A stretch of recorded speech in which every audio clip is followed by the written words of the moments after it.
Although the National Assembly is on recess, work was still being done at the committee levels. Let's take a look at some of the committee engagements in the National Assembly during the week.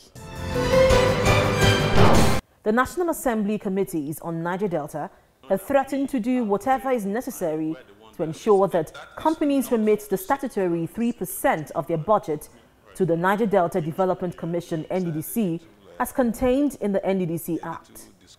Federal lawmakers at a meeting on Thursday with officials from several oil companies in the country expressed displeasure that some of these companies failed to remit this statutory contribution to the NDDC and also refused to disclose their budgets to the NDDC.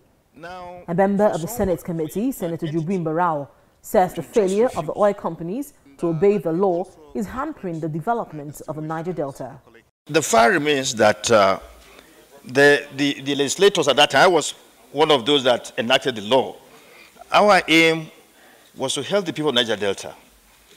Now, for someone, for an entity to just refuse to obey the law that will go in line with helping the people of Niger Delta, I think it's not acceptable. It will not only be proper to make sure that whenever entity is paying the backlog of its payment, it pays with interest. That will help what we want to do, and also will serve as deterrence to anyone who would like to hold on to this money without getting paid. So I think we need to make that clarification and also go along with what we discussed at the committee level.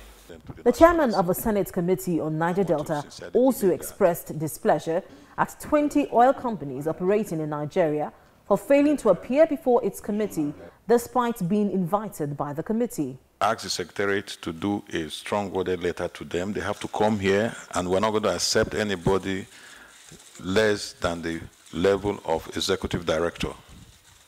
They must come here, and I want to believe that they will not allow us to exercise our constitutional powers of bringing them to the National Assembly. I want to sincerely believe that. This is not a joking place. We are dealing with the law of the land, and nobody is above the law of the land. So we will take it that we'll give them an excuse for today, but the Secretariat is directed to do another letter to them, well-worded letter, and invite them to come. Where they fail, well, we'll now know what we'll take the next step available to us. The Joint Committee agreed that the defaulting oil companies be re-invited for the last time with clear warnings that there would be sanctions in the event of any further default.